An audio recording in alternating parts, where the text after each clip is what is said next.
The twisted, the depraved.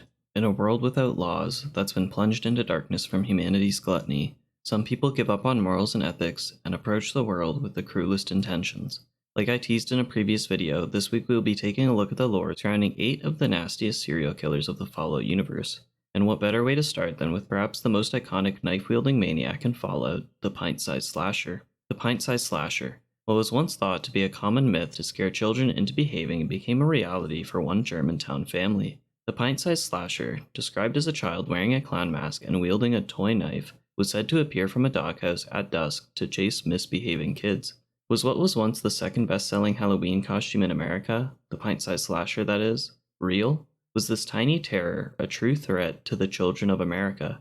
An article that was published in July 2052, which can be found on a terminal in the Capitol Post building, describes the Linden Street slangs.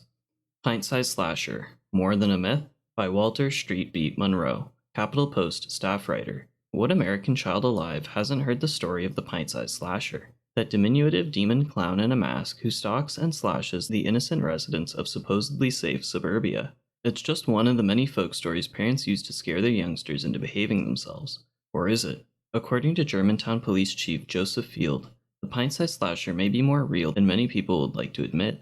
After reviewing the autopsy results of the Linden Street slangs, we have confirmed that the force and direction of every knife wound are consistent with an attack from a much smaller assailant, a child to be precise. Add to the sinister forensic findings the statement from Christopher Atkinson, the one surviving victim of the adolescent assassin, and it becomes clear that the Pint-Sized Slasher does indeed walk among us. The clown. He's going to kill us all. Do you understand me? He stabbed my brother Sean right in the face. Killed my brother, the little clown. But assuming the Pint-Sized Slasher is indeed a real, tangible threat to the peace-loving residents of DC suburbia, one question remains. Why? What could possibly motivate a child to don a clown mask and murder innocent people in cold blood? We may never know. At least not until the miniature maniac is brought to justice. Until then, all we can do is lock our doors, kiss our children goodnight, and pray they live to see morning. The lone surviving member of the Atkinson family, Christopher, describes his first-hand account of the brutality. Seemingly in shock, he mentions that he saw the maniacal clown stab his brother Sean in the face and noted that the clown will kill us all. Further, Chris's claims are reinforced by the autopsy findings. The force and direction of the knife wounds are consistent with an attack from a smaller assailant, potentially a child. In an instance of perhaps a copycat killer, one Robert Bobby Smith was admitted to Parsons State Insane Asylum. Bobby's birth date is well after the Linden Street slangs, so the two assailants can't possibly be the same person. However, Bobby's short file has some shocking notes accompanying it. Patient remanded into custody of Superintendent Cabot by the Massachusetts Department of Juvenile Services. Patient's family is local, refuses to visit. Happily admits to his crime, multiple homicide and stabbing. Bobby's designed treatment was music therapy. The only thing that stops his constant maniacal laughter is Bach's toccata and fugue in D minor. Could Bobby be a copycat? Perhaps, but the legacy of the Pint-Sized Slasher may go down as more than a myth. The Fens Phantom. The known story of the pre-war killer, the Fens Phantom, starts and ends in the Fen Street sewer. A killer who is presumed to have claimed a dozen lives of the city folk of Boston, the Fens Phantom has set up a series of macabre scenes using the body parts of his victims. As the sole survivor only gets a chance to see these pieces 200 years after the Great War, I think we can assume that the fleshy bits of the killer's strange designs have decayed and decomposed. As the sole survivor explores the sewer, they are also unknowingly following the path that led to a Bostonian detective's demise. The hunt for this pre-war serial killer took one unnamed detective to the Fen Street sewer in Boston. The Fens Phantom left a series of holotapes for the detective, each providing a little insight into the mind of the mysterious killer. Almost immediately upon descending the manhole into the sewer, the first of 4 Dear Detective holotapes can be found. Here we are, detective.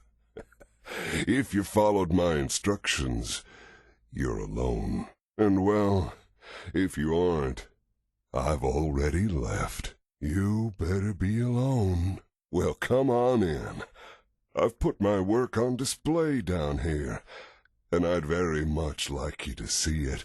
After passing some of the killer's famed works, including the likes of skeleton fishing using skull as bait, the second tape can be found resting on a barbecue, a posed skeleton on the grill. I want you to appreciate your surroundings, detective. I can only be myself in a place like this. Life up there is exhausting. Every day you smile at people who don't care about you one way or another because that is what you do. Down here, I really get to live. I'm happy to share it with you today, Detective. We hear parts of the killer's motive on this tape. They explain that surface life is exhausting, and the only place they truly feel alive is in the sewer with their sick and twisted creations. It's got shades of Kaczynski to it, the whole idea of being against social norms and society itself. Anyway, going left at a fork leads further into the sewer, and to a skeleton with a Brahmin skull and a bowler hat. Further in, the third tape is found. I am getting so anxious about our meeting, Detective. You know, I think I have only ever wanted someone to know me. And really, I can't think of anyone who knows me as well as you do. I am your object of fascination, and you have become mine. It's humbling, Detective. The Fens Phantom is getting anxious about finally meeting their foil, their arch-nemesis, the Good Samaritan that desperately desires to put the killer behind bars.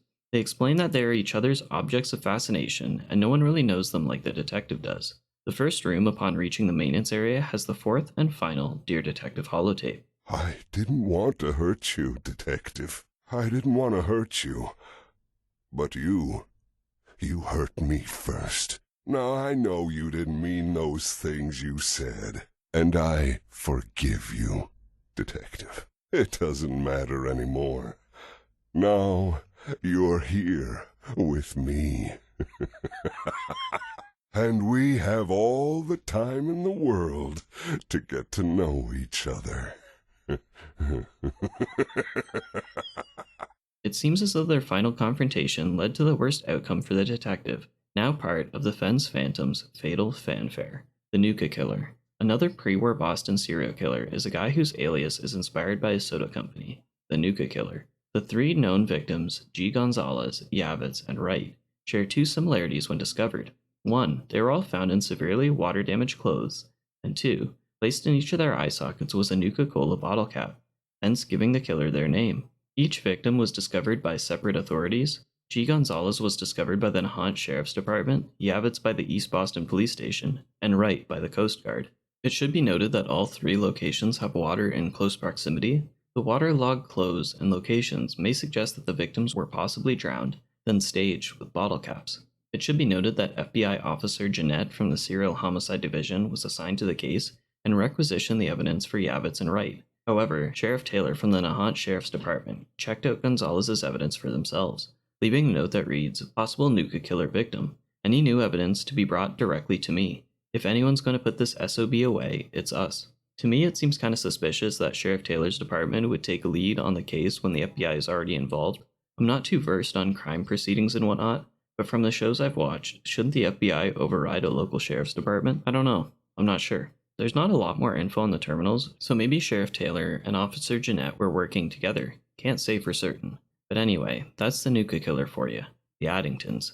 This is a bit of a change up to what you'd typically expect, but let's take a look at two curious brothers mentioned in Fallout 76. The Black Bear Lodge, located east of Wavy Willard's Water Park, was a family-friendly hunting lodge owned and operated by brothers Carl and Wesley Addington. During hunting season, various events were held for the guests. These include squirrel shooting lessons for the kids and a hunting tournament. The hunting tournament rules included restrictions on weapons, though hand grenades were allowed, and all hunts needed to be fair, meaning that you had to be within 10 kilometers of the animal when shooting. No fantasy sniper rifle BS, okay? Well, year after year of hunting typical game for the wealthy Addingtons was becoming stale. A holotape titled The Addingtons' Dangerous Game can be found in the basement of the hunting lodge. The tape documents a conversation between the brothers where the two discuss a new, morbid idea to spice up their hunting hobby. Well, another hunting season comes to a close. I guess we should start packing up the lodge. Yes, I suppose we should. What's the problem? This was a great season. I know. It's just, well, it's getting quite boring. We hunt the same thing every year. Oh my God! Then what do you want? If you have something to say, then spit it out already. All right. Before you judge, hear me out. What if we hunted something new? Something that was a real challenge for a change. Something that could fight back. We, Circulate an advertisement offering a free weekend at the lodge. People will have no idea what they're really getting into. It's perfect. Wait, are you talking about hunting humans? Don't act so surprised. You know it makes sense. I can see it on your face. Well, do you really think we can get away with it? With our wealth, dear brother, we can get away with anything. That's right. Hunting humans was their grand solution to their boredom. The tape's name and Wesley's idea are actually references to a short story by Richard Connell titled The Most Dangerous Game. Anyway, I said earlier that this may be unconventional, as there is some evidence in the game that suggests the pair actually followed through with their twisted idea, but nothing outright confirms it. Human remains can be found in and around the lodge, but without knowing any dates associated with the brothers or even the lodge, it's hard to say for certain. Maybe they decided against it the following year, or maybe they're one of West Virginia's unidentified serial killers, or maybe one of them took up an alias. The Sickle Man. The Sickle Man is one of the unknown mysteries of Fallout 76. East of Vault 76, a strange, dilapidated house can be found. On the underside of it, a pile of decapitated skulls can be found with the words "Sickle Man is here" painted on the wall. The heads of these skulls can be found in the hot tub on the house's deck. What's weird and strange to this all is the words used to read, "Sickle Man was here." The new change leads me to believe that either a copycat is taking up the Sickle Man moniker, or maybe that the killer has come out of retirement. With all this being said, there's not a whole lot else confirmed about the Sickle Man, and while I still believe that it is unsolved, one Redditor and YouTuber, Jimsky of Korsky, developed an interesting theory connecting the Sickle Man and one of the Addington brothers. The theory goes that Wesley Addington is the Sickle Man, and also one of the leaders of the Mothman cult. They support this claim by linking the similar voices between Wes and several Mothman holotapes and the skeletons.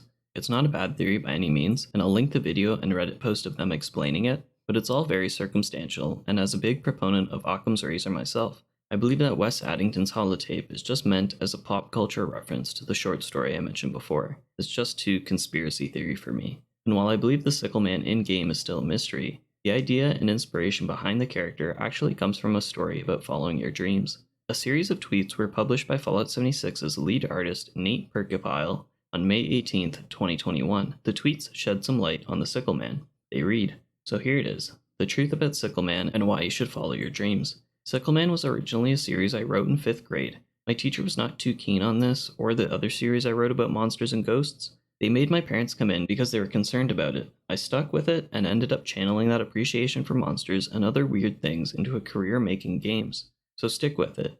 If someone tells you what you like is weird, just ignore them and do what you think is cool. Pretty heartwarming stuff. There you go. The Sickle Man. Still a mystery in the lore of the game though. I expect this will change eventually. Now on to someone a bit more boastful about their works. Hickman. Hickman is an artist residing in, well, the Hickman Gallery. His artwork almost exclusively uses the color red. His demented and grotesque paintings can be viewed while passing through the gallery. If you do a little investigating and take a closer look, you might notice something a bit off about the paintings, and the gallery as a whole. A holotape titled Message to Jack can be found. Seth, it's me. I found out what happened to the scouts who went missing up near the old art gallery. They're dead, Seth. I'm looking at a goddamn painting of Cal's body. Oh, God. What the hell did I do to him?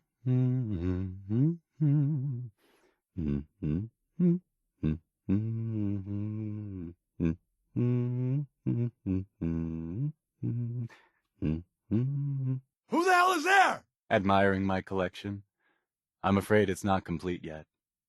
Soon, though. Stay away from me, you psycho! Yes, just like that. Hold that expression on your face. Hickman's art is more than just paintings of the macabre. It is the macabre. Hickman used the blood of his raider victims to paint the works seen in the gallery. After saving him from a group of raiders, a small conversation can be had with the killer, where he thanks you for saving him and offers you a reward. Although initially his demeanor is calm and polite, there are signs that he is severely disturbed. It appears that he only kills raiders, so I suppose that he's doing a good thing, as the sole survivor has killed plenty of raiders himself, but determining the morality of his exploitative works is up to you. Now, I would have liked Hickman to be a more fleshed out character, no pun intended. I understand that his inclusion in the game serves as merely another reference to one of H.P. Lovecraft's works, The Pickman's Model. Now, I'm going to spoil the short story, so if you intend to read it and don't want spoilers, skip ahead a bit. The Pickman's Model is about artist Richard Upton Pickman, whose works are so grotesque and disturbing that although the art itself is great, He is shunned from the artistic world. However, at the end of the story, the big reveal is that the subject matter he is drawing, particularly a ghoulish creature devouring a human corpse, didn't come from his own mind, but rather real life. The ghoulish creatures that he depicts in his artwork are real. His disgusting artworks are based on real-life creatures. Just as DiCaprio painted Kate Winslet, the ghouls that Hickman is drawing are Hickman's models. So you can see where the similarities line up between the two. Both Hickmans are artists that draw real-life horror. Maybe Fallout would have been more true to the original reference if Hickman had been painting ghouls instead of raiders. I don't know. Anyway, on to a killer that I don't see mentioned much, but definitely fits the bill as one of Fallout's worst serial killers, Clanden. Clanden is a mercenary working for the leaders of the Omertas, Nero and Big Sal. In exchange for his expertise when it comes to bomb making, the Omertas offered him a luxury suite, caps, and girls at the Gomorrah Hotel and Casino. And while his plan of committing a gas attack on the New Vegas Strip on behalf of Caesar's Legion would make him quite a villain already, what he does in his spare time adds to that, and is truly vile. Found in a hidden safe behind a wardrobe is a holotape titled Snuff Tapes. It's described in-game as, these tapes contain horrific sounds of murder and violence. You hear Clanden engaging in violent sex with women, and then hear the sounds of visceral and violent murder being carried out. When the scene of the crime is investigated, not too far from Clanden's suite, a medicine check reveals that the killer has done this before, confirming Clanden's serial killing nature. The last one today, like Clanden and Hickman, and maybe even the Sickle Man, is another post-war serial killer, Dixie. Part of the Disciples Raider faction in Nuka World, Dixie goes above and beyond the expectations of your traditional raider. While going above and beyond is great when it comes to work or school, in the raider world of Fallout, it only means bad things. Really bad things. Dixie is by far the most bloodthirsty and violent member of the Disciples. Her room inside Fisstop Mountain is littered with mutilated corpses of her victims. In addition to the body parts, a series of holotapes taken as trophies can be found. Let's take a listen to some of these, shall we? Hey, Ruth. Sammy just came back with this girl Dixie and brought the best news ever. She said she comes from a place where we'll be safe and protected, called Nuka World. Finally, I am so tired of trying to live out here on our own, dealing with raiders and finding food and just surviving. We're packing up to leave, and we're out of here. I wanted to leave this message for you. It's awfully sweet of y'all to welcome a stranger into your home. You've no idea how happy we are that we ran into you. Not as happy as I am. What are you doing? Wait, I thought you were here to... Kate, run! Sam, no! What have you done? Oh, don't worry, honey. I'd never keep two lovebirds apart. No! No! That went well. What's this? I think I'll keep you as my little souvenir. I had it out with that disciple chick again today, Anna. Tired of her always winning. She's got better aim, better comebacks, even packs a better punch. Well, not for long. Fuck these rules. I'm going after her. Then, when she's floating face down in the swan pond, we'll see who's better. I can't wait to see. What the hell? How'd you get in here? What? A girl's got her ways. I'm just here 'cause Anna's big into helping Nisha keep the peace between all us gangs. Me? Not so much. What the... That should keep you quiet till I get you back to Fizztop. Oh, were you recording this just for little old me? You operators are such sweethearts. As you can hear, Dixie uses her charm and persuasion to lull her victims into a false sense of security before her prey ultimately meet their demise. She's so deranged that Mags Black, leader of the Operators, another Nuka World Raider gang, suspects that Nisha only promoted Dixie to a high-ranking member as a way to control and hopefully suppress her sadistic tendencies. And there you have it, 8 serial killers and their background from the Fallout franchise. Have anything else you'd like me to cover? Leave a comment. Don't forget to like and subscribe. Have a good rest of your day. Cheers. Good to see you again. Hope you're winning some money in here. I'm a close friend of some of the family around here. I do some independent contracting around the casino, and they set me up with this great room.